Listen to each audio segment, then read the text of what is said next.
अगर भूगोल के नजरिए से पूछा जाए दुनिया का सबसे महान देश कौन सा है, तो जवाब सिर्फ एक ही है, हमारा इंडिया। क्योंकि भारत सिर्फ एक देश नहीं बल्कि करोड़ों वर्षों की भूगर्भीय क्रांति और प्राकृतिक चमत्कारों का साक्षी है। एक ऐसा भूभाग जिसने 9000 किलोमीटर की लंबी यात्रा अकेले तय की, जिसने अपने भीतर लाखों नहीं करीब 20 करोड़ साल पुराना इतिहास संजोया है।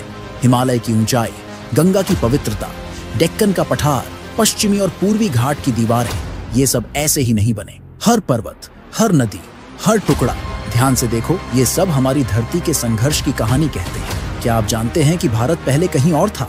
हाँ, ये धरती का वो टुकड़ा था जो गोंडवाना लैंड से टूटा, समुद्र के नीचे से होकर हजारों किलोमीटर बहता रहा और फिर एक दिन टकरा गया एशिया से, और उस टकराव से जन्मा हिमालय। वो हिमालय जिससे निकलती है नदियां गंगा, यमुना, ब्रह्मपुत्र, जो हमारी सभ्यता की श्वास है। और जिन घाटियों में आज हम सांस लेते हैं, वहां कभी लावा बहता था। जिस डेक्कन ट्रैप पर आज करोड़ों लोग रहते हैं, वो किसी जमाने में धरती की सबसे बड़ी ज्वालामुखी घटना का नतीजा था। इस वीडियो में हम आपको ले चलेंगे एक अद्भुत यात्रा पर, जहां 3D एनिमेशन के जरिए हम दिखाएंगे कि भारत कैसे बना, कैसे अलग हुआ, कैसे खिसकता गया और कैसे एक दिन वो महान भारत बना जिसे आज हम अपना वतन कहते हैं। तो तैयार हो जाइए, क्योंकि आप देखने जा रहे हैं धरती के सबसे शानदार भूगर्भीय इतिहास की कहानी। आज से 55 करोड़ साल पहले हमारी धरती की शक्ल बिल्कुल अलग थी। आज के जैसे 7 महाद्वीप नहीं थे, बल्कि केवल 2 विशाल सुपरकॉन्टिनेंट थे, एक लॉरेशिया और दूसरा गोंडवाना। अब आप सोच रहे होंगे, गोंडवाना क्या था? गोंडवाना वो महाद्वीपीय खंड था जिसमें Bharat, Australia, Africa, Antarctica, Madagascar और साउथ अमेरिका, ये सभी आज के देश शामिल थे। सब एक साथ जुड़े हुए, जैसे धरती का एक विशालकाय टुकड़ा। करीब 18 करोड़ साल तक यही व्यवस्था बनी रही। जानवर, पेड़ पौधे, जंगल, सब इसी एक भूभाग पर फले फूले। एक जैसा पर्यावरण, एक जैसी जैव विविधता। अब दिलचस्प बात यह है कि इस महाद्वीपीय खंड को गोंडवाना नाम कैसे मिला। तो चलिए अब कहानी को भारत से जोड़ते हैं। गोंडवाना शब्द की जड़ें भारत की धरती में छिपी है। ये नाम लिया गया गोंड जनजाति से, जो मध्य भारत के जंगलों और पहाड़ियों में आज भी निवास करती है। और ये शब्द निकला संस्कृत भाषा से, जहां गोंडवाना का मतलब होता है वनों और पर्वतों वाला विशाल भूभाग। 19वीं सदी में जब ब्रिटिश और यूरोपीय भूवैज्ञानिक भारत में अध्ययन करने आए, उन्होंने मध्य भारत में कुछ बेहद पुराने और खास चट्टानें खोजी। ये चट्टानें लाखों करोड़ों साल पुरानी थीं और इन्हें उन्होंने नाम दिया गोंडवाना फॉर्मेशन, क्योंकि ये इलाके वही थे जहां गोंड जनजाति निवास करती थी। 18 करोड़ साल पहले धरती की चुप्पी अचानक टूट गई। एक ऐसा भूगोलिक तूफान उठा जिसने धरती के नक्शे को हमेशा के लिए बदल दिया। ये वो समय था जब गोंडवाना खंड टूटना शुरू हुआ। लेकिन सवाल है, इतना बड़ा भूखंड क्यों टूटा? इसका जवाब छिपा है धरती के अंदर, वहां जहां सब कुछ उबल रहा था। हमारी धरती के नीचे होता है मैग्मा, गर्म द्रवित चट्टानों का महासागर। जब यही मैग्मा धरती की सतह तक पहुंचता है तो कहलाता है लावा। अब एक सिद्धांत कहता है, कम घनत्व वाली चीजें ऊपर की ओर उठती हैं, तो ये मैग्मा सतह की ओर दबाव बनाता है, और जब दबाव हद से ज्यादा बढ़ा तो गोंडवाना के भीतर दरारें पड़ने लगी। धीरे धीरे ये दरारें इतनी गहरी हो गईं कि पूरा भूभाग टुकड़ों में बंटने लगा। गोंडवाना 3 बड़े हिस्सों में टूट गया। एक हिस्सा साउथ अमेरिका बना, दूसरा बड़ा भाग अफ्रीका और तीसरा हिस्सा जिसमें शामिल थे भारत, मेडागास्कर, ऑस्ट्रेलिया और अंटार्कटिका। अब ये सारे टुकड़े अपनी अपनी यात्रा पर निकल पड़े। समुद्र बनने लगे, नई धरती उभरने लगी। भारत, मेडागास्कर, ऑस्ट्रेलिया और अंटार्कटिका, ये चारों मिलकर एक साझे भूखंड की तरह उत्तर की दिशा में बहते गए।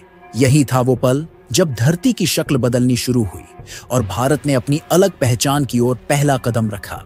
करीब 15 करोड़ साल पहले भारत और मेडागास्कर के बीच के इलाके, जिसे आज हम मैस्करीन प्लेटो कहते हैं, वहां फिर से लावा सतह पर आना शुरू हुआ।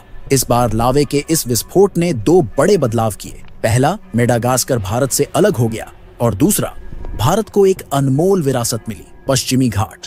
जब पृथ्वी के अंदर का मैग्मा सतह पर आया तो वह धीरे धीरे लेयर दर लेयर जमता गया और पश्चिमी घाटों की रचना हुई। आज जो यह खूबसूरत हरे भरे पहाड़ हैं, उनका जन्म इसी लावे से हुआ था। लेकिन कहानी यहीं खत्म नहीं होती। इन वेस्टर्न घाट्स ने ही भारत की वर्षा प्रणाली को आकार दिया। जब जून जुलाई में अरब सागर से नम हवाएं आती हैं, जिन्हें हम मानसून हवाएं कहते हैं, तो यही घाटियां एक दीवार की तरह खड़ी हो जाती हैं। हवाएं इन पहाड़ों से टकराती हैं, ऊपर उठती हैं, ठंडी होती है और फिर बदल जाती हैं घने बादलों में, जो बाद में बनते हैं मूसलाधार बारिश। यही बारिशें दक्षिण भारत को बनाती हैं हरियाली से भरपूर। गोवा, केरल और कर्नाटक की समृद्ध फसलें, अच्छा मौसम, सब कुछ इसी भूगोल का कमाल है। इतना ही नहीं, जब पश्चिमी घाट बने तब भारतीय प्लेट के पश्चिमी भाग में हल्का उभार आया और पूर्वी हिस्सा नीचे धंस गया। इस बदलाव का असर आज भी दिखता है। दक्षिण भारत की सारी नदियां पश्चिम से पूर्व की ओर बहती हैं और जाकर बंगाल की खाड़ी में मिलती है। इसी समय भारत और ऑस्ट्रेलिया एक साथ एक प्लेट पर यात्रा कर रहे थे, जिसे वैज्ञानिक कहते हैं इंडो ऑस्ट्रेलियन प्लेट। करीब 8 करोड़ साल पहले धरती के भीतर की शक्तिशाली टेक्टोनिक ताकतों ने एक और बदलाव शुरू किया। भारत और ऑस्ट्रेलिया की टेक्टोनिक प्लेटें अब अलग अलग रास्तों पर निकलने लगीं, लेकिन इस बार कोई नया पहाड़ नहीं बना। ईस्टर्न घाट्स यानी पूर्वी भारत की पहाड़ियां पहले ही बन चुकी थीं। ये घाट आज उड़ीसा, तेलंगाना, आंध्र प्रदेश, तमिलनाडु और थोड़े कर्नाटका तक फैले हैं। दिलचस्प बात यह है कि ऑस्ट्रेलिया की वेस्ट बेल्ट में जो पहाड़ियां हैं, वो और भारत के ईस्टर्न घाट एक ही भूगर्भीय श्रृंखला का हिस्सा माने जाते हैं। इनकी चट्टानें, उम्र, संरचना, चुंबकीय गुण सब समान हैं, क्योंकि जब भारत और ऑस्ट्रेलिया गोंडवाना खंड का हिस्सा थे, तभी ये पर्वत बने थे। आज भले ही दोनों अलग हैं, लेकिन भूगर्भ शास्त्र के अनुसार ये सगे भाई जैसे हैं। 7 करोड़ साल पहले भारत और ऑस्ट्रेलिया पूरी तरह अलग हो गए। भारत अब अकेले उत्तर पूर्व दिशा में यात्रा करने लगा।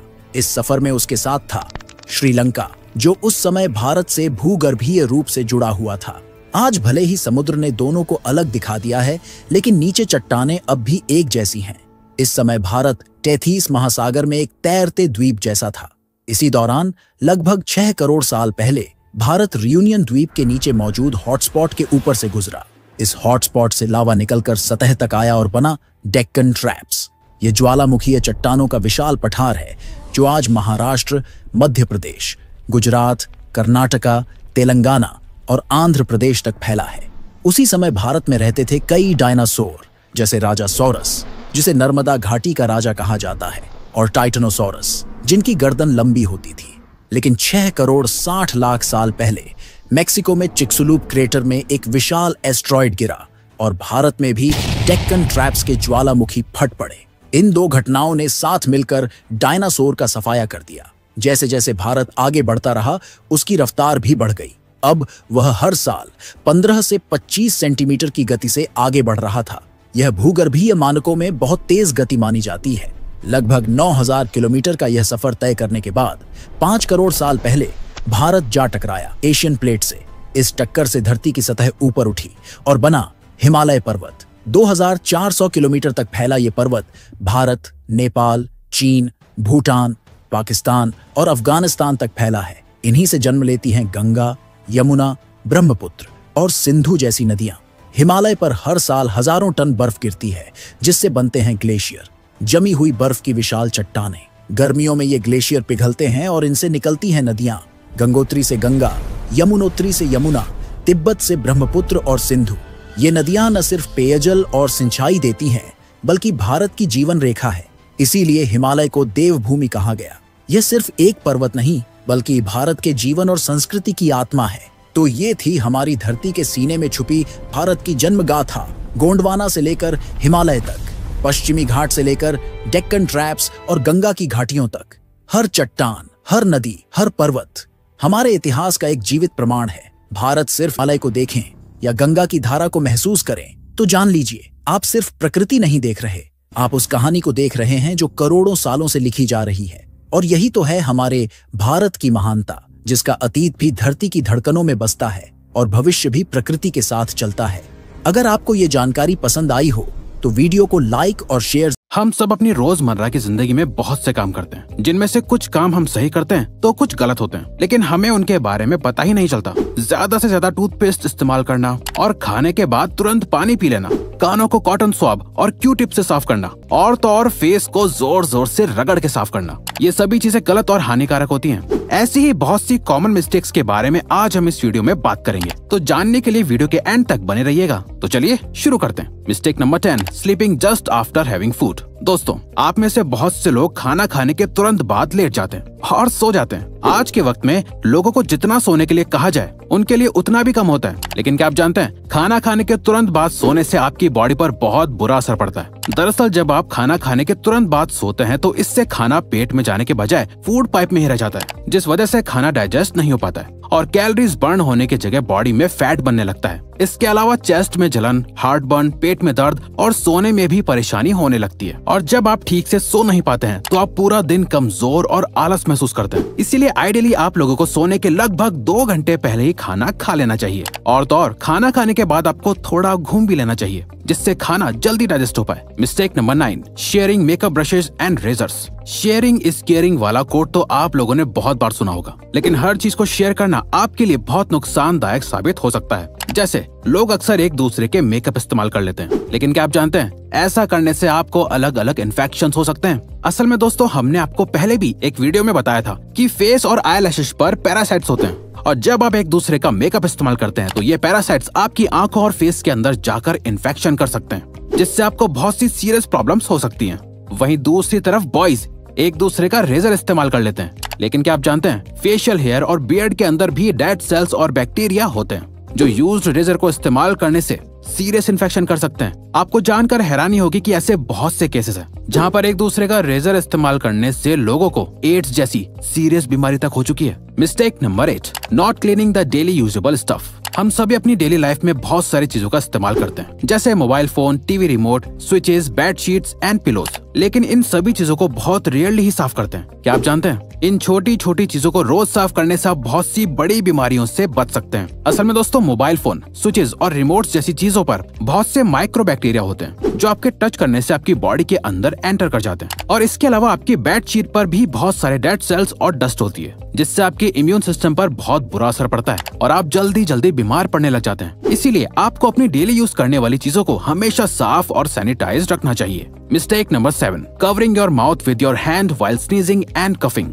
आपने अक्सर लोगों को कहते हुए सुना होगा कि खांसते और छींकते वक्त हमेशा अपने फेस को ढक लेना चाहिए, लेकिन क्या आपको फेस को सही ढंग से ढकने का तरीका पता है? दोस्तों, आपको कभी भी खांसते और छींकते वक्त अपने हाथों से फेस को कवर नहीं करना चाहिए। असल में दोस्तों, जब आप खांसते या छींकते हैं तो बहुत से जर्म्स आपकी बॉडी से बाहर निकल जाते हैं, और जब आप इस दौरान फेस को हाथों से कवर कर लेते हैं तो वो हार्मफुल जर्म्स आपके हाथों पर आ जाते हैं। तो जाने अनजाने में वो जर्म्स आपके हाथों से वापस आपके शरीर में एंटर कर जाते हैं। इसीलिए दोस्तों, आपको हमेशा खांसते और छींकते वक्त हाथों की जगह एक साफ टिश्यू पेपर का इस्तेमाल करना चाहिए, जिससे आप तुरंत डिस्पोज कर सकें। एक बार इस्तेमाल करे हुए टिश्यू को भी आपको बार बार इस्तेमाल नहीं करना चाहिए। मिस्टेक नंबर 6, आज के मॉडर्न जमाने में बड़े नेल्स रखना और उन पर आर्ट करवाना फैशन बन गया है। इसके साथ साथ ही कुछ लोग ऐसे भी होते हैं जो अपने नेल्स को दांतों से चबा लेते हैं। लेकिन दोस्तों, क्या आप जानते हैं नेल्स को काटने के बाद जितना इम्पोर्टेंट हाथों को धोना होता है, उतना ही इम्पोर्टेंट नेल्स को ट्रिम करना भी होता है। असल में दोस्तों, नेल्स में एक गुलाबी हिस्सा होता है जिसमें बहुत सी नर्व्स होती हैं, और साथ ही ये नर्व्स बहुत सेंसिटिव होती हैं,